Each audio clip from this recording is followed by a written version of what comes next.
This last week has been a bombshell of news and announcements, with Lord of the Rings, I think, taking the cake in terms of my interest.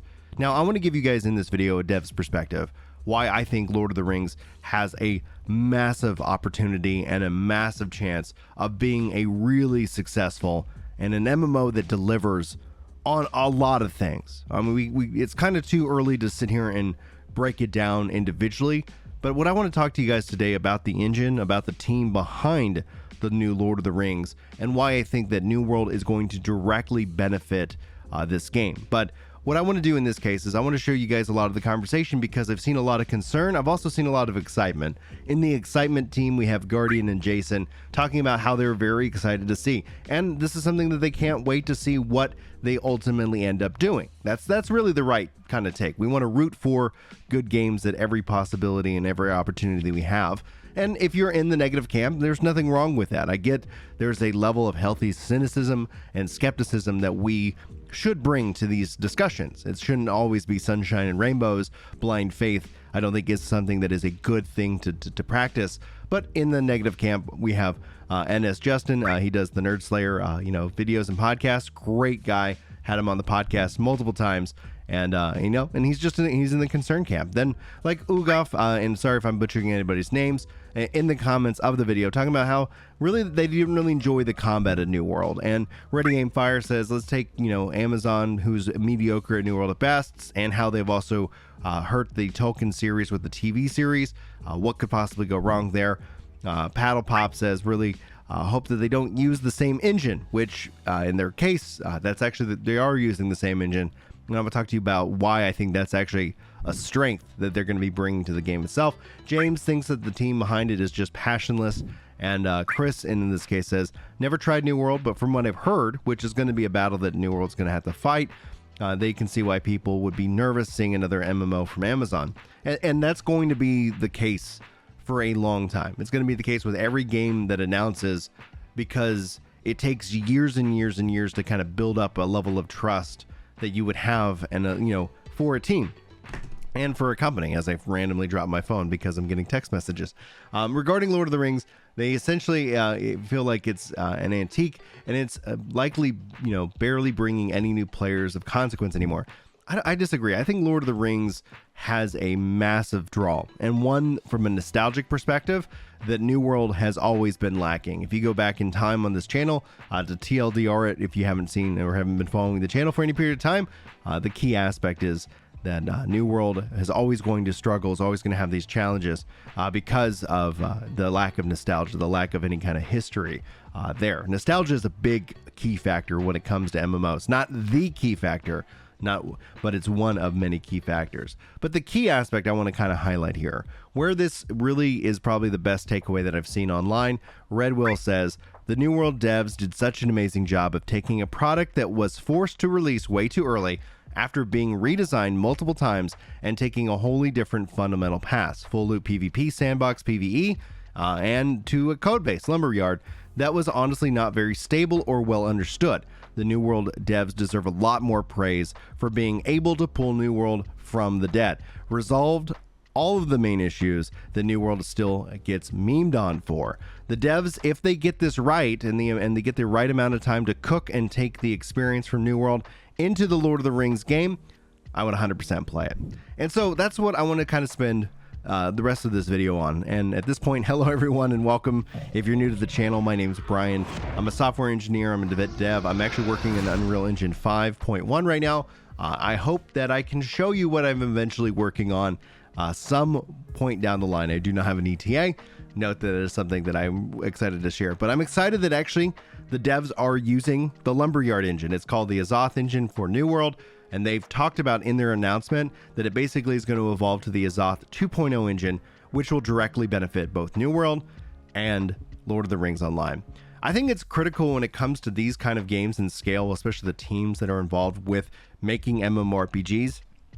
It's kind of hard to fathom, especially if you don't work in these environments. The biggest team that I've ever led for development is 10 people. That's the biggest I've ever done in my personal and professional career. These are bigger teams than that. These are massive teams. However, throwing people at a problem isn't going to always solve it. A lot of the things that get lost in the conversation is HR. Since these things take a long time, often more than not, you want to have a good working environment with devs that are passionate, that they want to stick around, because you're not talking about a game that you're going to turn out in a year's time.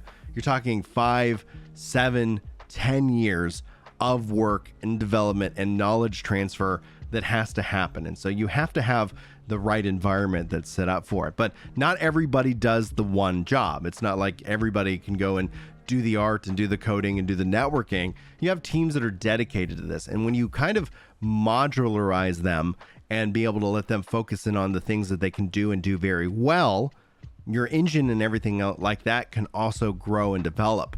So I think the first takeaway that I want to say is that one of the things that, yes, New World gets memed on a lot, and that's the work that the devs have to do. The only way that that changes, it isn't based off of anything that Amazon says or any of the lead or the developers say.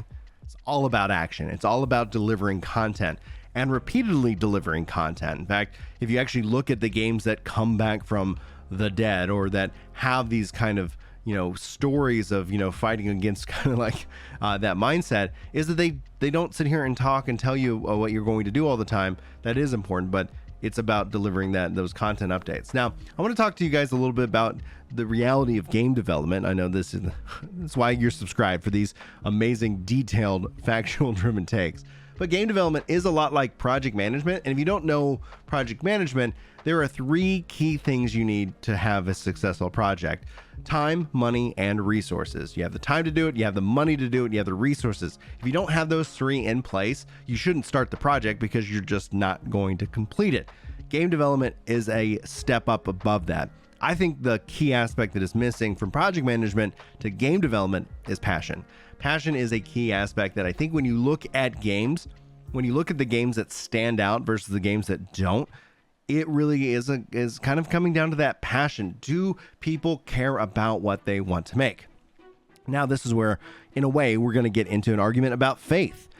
Do you believe that the team behind Amazon is capable? Now, I'm going to ask you, sincerely and directly, not from what you've heard, not from Twitter, not from, Reddit, but hands-on, are you paying attention to what the developers are saying and what they're doing?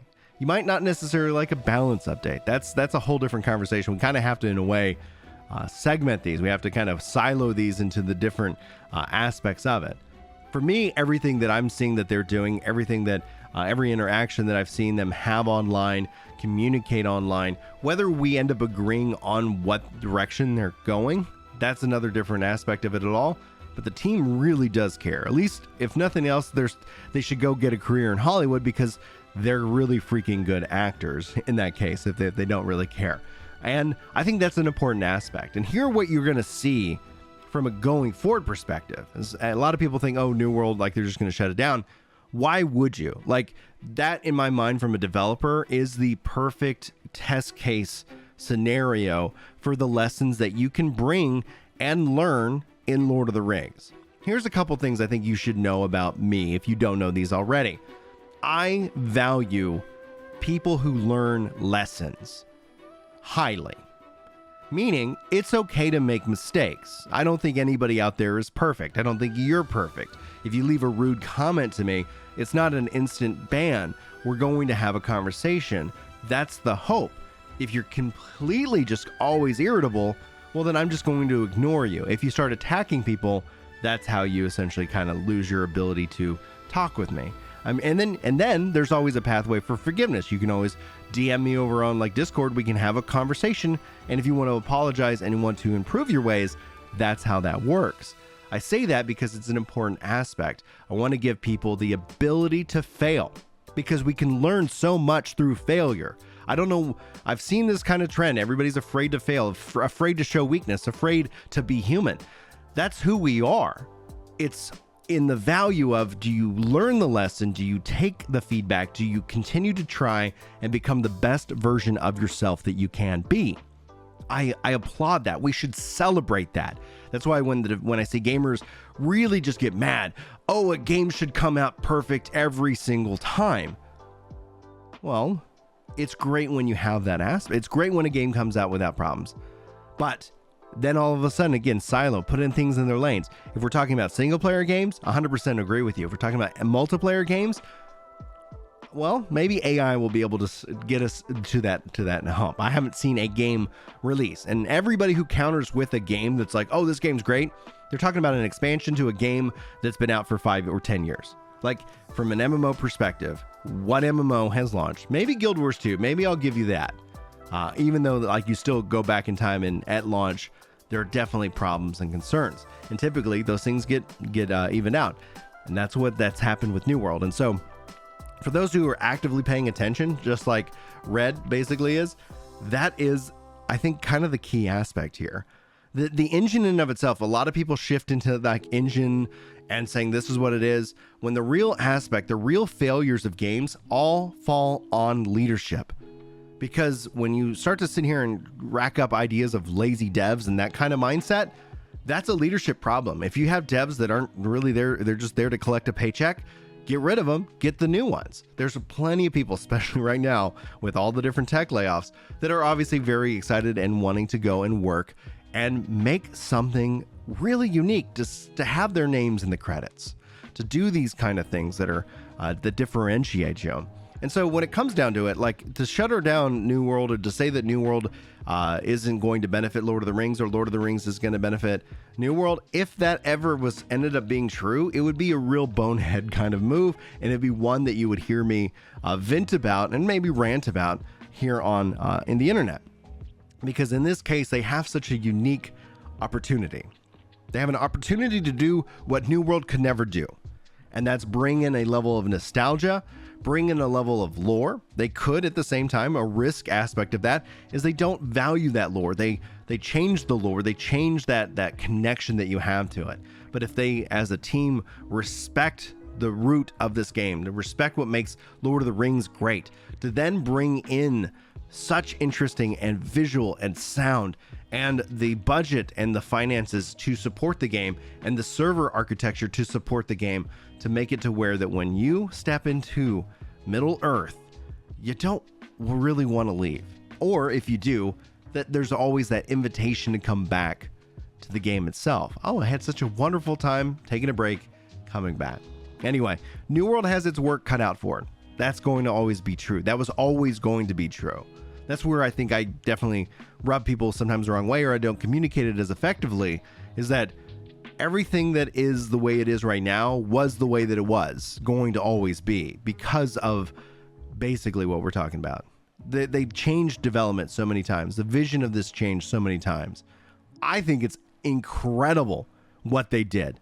I think that in and of itself is a massive testament to imagine if all of a sudden you said, hey, we're going to take this really cool IP, and then we're going to take all the lessons that you've learned, and we're going to take the technology that we've proved upon it, and then we're going to let it go to 1,000.